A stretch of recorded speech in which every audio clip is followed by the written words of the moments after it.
म्हटलं मी या बाबतीमध्ये आता भिन्न होतो, पण आपल्या चॅनलच्या माध्यमातूनच मला थोड्या वेळापूर्वी कळालं की राष्ट्रवादीचे मोठे नेते एकनाथराव खडसे यांनी कोर्टाकडे मला दोषमुक्त करा, भोसरी जमीन घोटाळ्याच्या प्रकरणामध्ये मला दोषमुक्त करा म्हणून विनंती केली होती.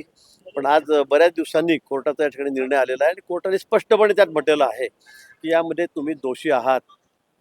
33 कोटी रुपयाची जमीन त्यांनी फक्त 3,75,00,000 खरेदी केलेली आहे. ही जमीन लगेच त्यांनी महिनाभरामध्ये सरकारकडे त्याचं रिएम्बर्समेंट म्हणून 80 कोटी रुपये हे या ठिकाणी मागितलेले आहेत.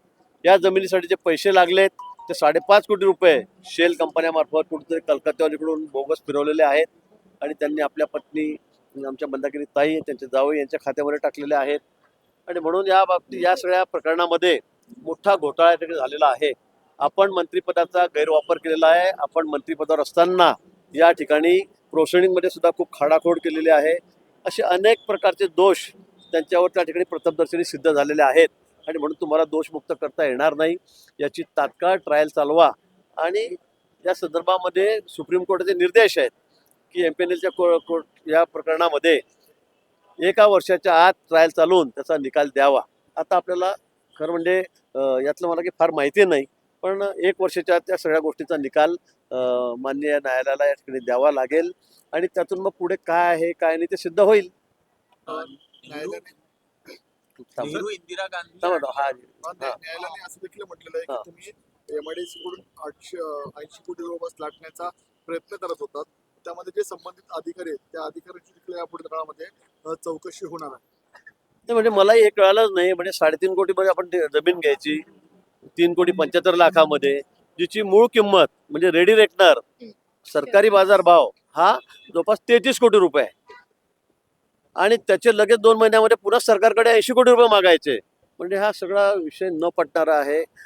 विश्वासही बसत नाही की अशा पद्धतीने एवढा घोटाळा होऊ शकतो आणि म्हणून कोर्टाने त्यांना त्या ठिकाणी दोषमुक्त करण्यासाठी नकार दिलेला आहे. हा अतिशय गंभीर गुन्हा आहे म्हणून त्यांनी त्या निकालामध्ये म्हटलेलं आहे. मला वाटतं आता त्याची ट्रायल चालेल आणि वर्षभरामध्ये याचा निकाल लागेल. नेहरू इंदिरा गांधी आणि सोनिया गांधींच्या निवडणुकीतील विजय ही नोट चोरीचं सर्वात मोठं उदाहरण असं लोकसभेमध्ये अमित शहानी काँग्रेसचा उद्धव ठाकरेंवर देखील हल्ला सॉरी मला कळालं नाही काय काय. नेहरू इंदिरा गांधी आणि सोनिया गांधी निवडणुकीतील विजय ही वोट चोरीची सर्वात मोठी उदाहरणं आहे असं अमित शहा लोकसभेमध्ये म्हणाले आहेत आणि उद्धव ठाकरेंवर देखील अशाच प्रकारे त्यांनी टीका केली. मला वाटतं इतक्या ठिकाणी त्यांना हार पत्करावी लागते.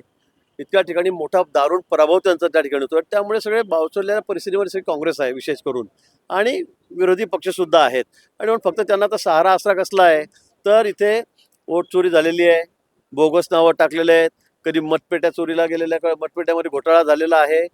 आपण मतदान हे आता शिक्के मारून करा कागदावर पेपरवर बॅलेट पेपरवर अशा पद्धतीच्या पळवाटा ते काढतायत. बिहारमध्ये इतका दारुण पराभव त्याचा झाला.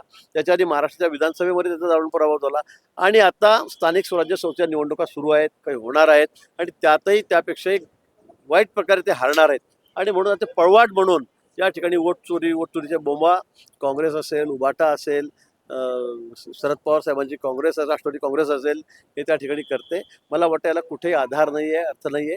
मला वाटतं अमित भाई जे बोलले ते अतिशय सत्य आहे.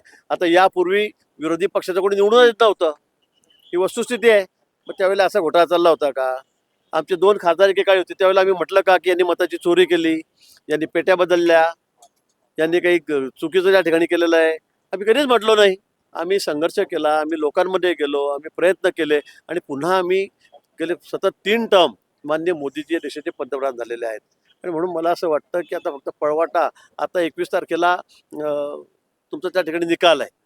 मी सांगितलं त्या दिवशी की आता यांना पळवाट झाली की 21 दिवसामध्ये म्हणजे या 15 दिवसामध्ये निकाल मतदान झाल्यानंतर या ठिकाणी यांनी पेट्या बदलवल्या. आता असंही ते उद्या म्हणणार आहेत 21 तारखेला 22 तारखेला. आपण बघा इतके महाभागे सगळे आहेत आणि म्हणून मला वाटतं की आता जनता आमच्या सोबत आहे. देशाच्या मध्ये राजकारणामध्ये मोदींच्या सोबत सर्व जनता आहे. महाराष्ट्रामध्ये देवेंद्रजी बरोबर आहे, भाजप बरोबर आहेत आणि म्हणून आता किती तुम्ही ओरडलात तर लोक तुमच्यावर विश्वास ठेवणार नाही.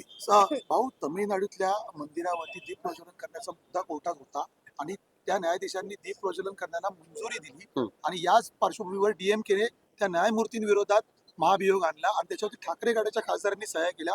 अमित शहानी आताच त्यांच्यावर टीका केलेली आहे.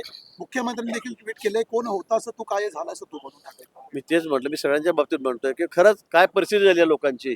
म्हणजे मुख्यमंत्री पदाच्या खुर्चीसाठी हे महाशय त्या ठिकाणी काँग्रेसच्या मांडीवर जाऊन बसलेत, शरद पवार साहेबांच्या मांडीवर जाऊन बसलेत. सगळी स्वर्गीय बाळासाहेब ठाकरे हिंदुत्व सम्राट यांची सगळे तत्वांनी सोडून दिलेत, सगळी आयडिओलॉजी यांनी सोडून टाकली, विकून टाकली फक्त एका खुर्चीसाठी. आणि आज बघा त्यांच्यावर काय दिवस आलेले आहेत. आज एवढं गंभीर प्रकरण ते आहे आणि हे त्या संदर्भामध्ये त्यांच्याकडून मतदान करतायत, त्यांच्याकडून बोटवर करतायत. मला वाटतं यापेक्षा वाईट दिवस उभाठाला कधी येऊ शकत नाही. सर, पाच पवार प्रकरणामध्ये आज कोर्टाने फटकारलेला आहे. पाच पवारवरती गुन्हा का दाखल झाला नाही असं कोर्टाने सांगितलं. मध्ये का नाही नाव नोंदवलं असं कोर्टाने कोर्टाने म्हटलं. हे कोर्टाने विचारलं तर असेल, पण मी काही या बाबतीत ऐकलं नाही, मला बघितलंही नाही. पण कोर्ट जर म्हणताय तर मला वाटतं त्यामध्ये चौकशी होईल. कोर्टाने सांगितलं की पार्थवरचं नाव का नाही. तुम्हाला असं वाटतं कोर्टाने नाही, आता कसं आता कोर्टाने ते म्हटलेलं आहे. आता मला खरं म्हणजे माहिती पण नाही बातमी काय काय नाही, म्हणून मी ते फक्त आता खडसे साहेबांचीच बातमी पाहत होतो मगापासून. त्यामुळे मला या बाबतीत खरं माहिती नाही, माहिती करूनच मी या बाबतीमध्ये बोलेन. थँक्यू.